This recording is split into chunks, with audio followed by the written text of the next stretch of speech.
Y vamos a salir un poco del tema del día. La columna es El pobre y el proletario. Estaba mirando mi libro Mitologías, que lo que voy a comentar tiene que ver con un artículo de Barthes que está en ese libro, y curiosamente veo, este libro me acompaña desde la prehistoria, más o menos, lo pagué 16 australes.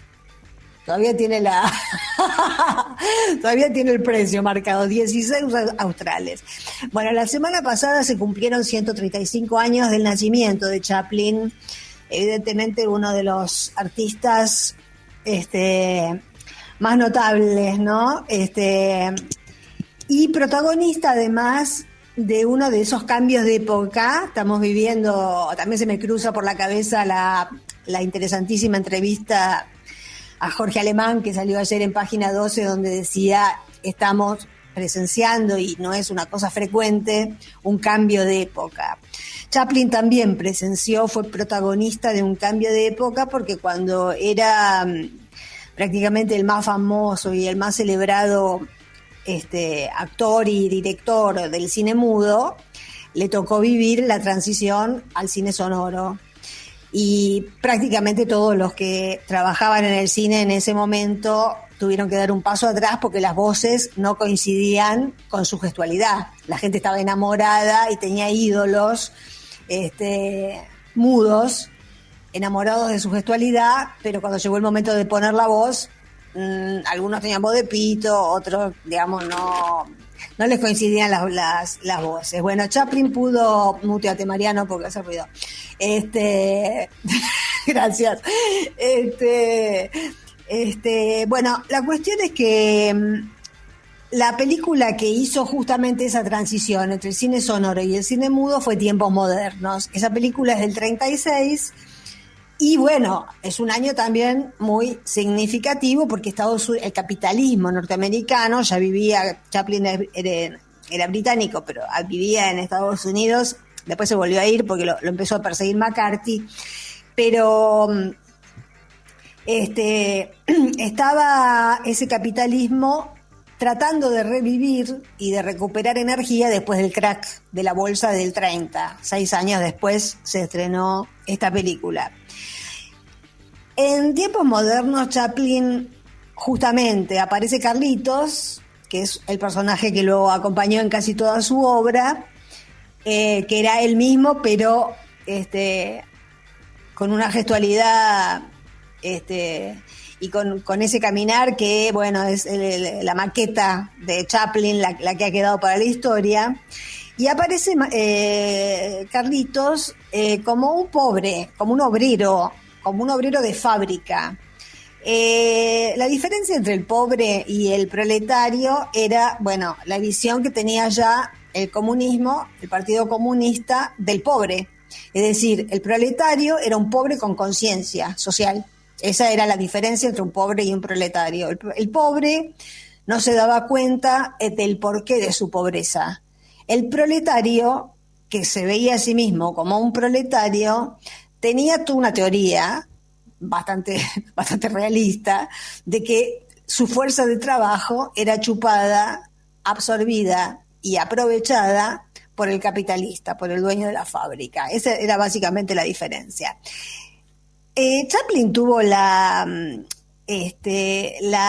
hizo la elección y fue una elección, como vamos a ver, como afirma Barthes y también toma Brecht en esta perspectiva, eligió que su personaje de Tiempos Modernos, ese obrero que trabaja en serie, digamos, comienza el trabajo en las fábricas en serie, que es totalmente alienante, porque los obreros se pasaban 10 horas ensamblando cosas sin ver el todo, digamos, ¿no? Hay otra gente que estudia el resultado psíquico incluso de tener esos trabajos de ensamblaje de serie y nunca ver para qué sirvió eso, nunca ver el todo terminado. Ese personaje ensambla cosas en una fábrica, pero está muerto de hambre, porque en el 36 aún los que tenían trabajo eran absolutamente explotados y se morían de hambre, tenían hambre todo el tiempo. El hambre duró más de 10 años en Estados Unidos, del 30 al 40, y recién se pudieron recuperar del hambre gracias al estado de bienestar que generó Roosevelt, ¿no? Y ahí se ve en tiempos modernos, cómo Chaplin elige representar el hambre, que Carlitos sueña con comida de proporciones desmesuradas, con ríos de leche, con frutas que se arrojan así, a las que se les pega un mordisco y son desechadas para agarrar la otra, ¿no? La desesperación del hambre, frente a la comida, la desesperación del hambre, que es una manera de poner en la película, pero de un modo de que en un sentido deslizado, la hambruna que se vivía en Estados Unidos todavía. Está, como ya dijimos, ubicado todavía lejos de la conciencia política y es un tipo antisindical. El personaje de Tiempos Modernos es un tipo que está contra la huelga, porque tiene terror de perder el trabajo y de perder lo poco que tiene. Entonces huye de los sindicalistas y es carnero. Cuando hay huelga, él trabaja. Dice Barthes que históricamente Carlitos, ese personaje, representa más o menos al obrero de la Restauración, al peón que se rebela contra la máquina, al que está desamparado por la huelga, fascinado por el problema del pan, literalmente, pero que todavía no puede acceder al conocimiento de las causas políticas que le generan esa desesperación y está todavía muy lejos de exigir una estrategia colectiva para poder salir de esa situación. Ese es, digamos, el primer individualismo que en Estados Unidos siempre se ha tratado de preservar y, bueno, hay actuales corrientes de derecha que sabemos que continúan en esa línea tratando de alejar al individuo de una salida colectiva que le mejore la calidad de vida, ¿no? No lo tenemos muy lejos, estuvimos hablando de eso casi todo el programa. De otro lugar, pero si uno lo traslada al ámbito del trabajo, continúa su línea histórica. Ahora, lo que dice Barthes, que me parece interesante como observación, es que ninguna obra socialista llegó todavía, esto fue escrito en el 50 y pico, pero yo creo que sigue hasta hoy, ninguna obra socialista llegó todavía a expresar la condición humillada del trabajador con tanta violencia y generosidad. Solo Brecht quizás ha entrevisto la necesidad para el arte socialista de tomar al hombre en vísperas de la revolución, es decir, al hombre solo, todavía ciego, a punto de abrirse a la luz de una... Bueno, a la luz revolucionaria, dice acá, yo quería usar otra palabra para no ponerme tan brechtiana, por el exceso natural de sus desdichas.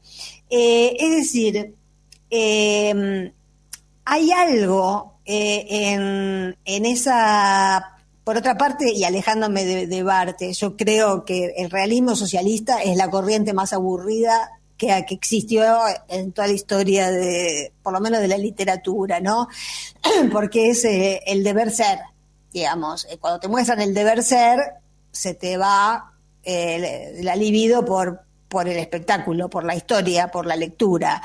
Entonces, la narrativa cinematográfica o la narrativa de la literatura son mucho más atractivas cuando se alejan del deber ser y muestran una problemática desde otro lugar, no desde el panfleto, digamos, las ramas artísticas que han optado por el deber ser son las ramas artísticas que terminan en la bajada de línea y en cómo tienen que ser las cosas, que no hay nada más aburrido que leer cosas o ver cosas de ese estilo.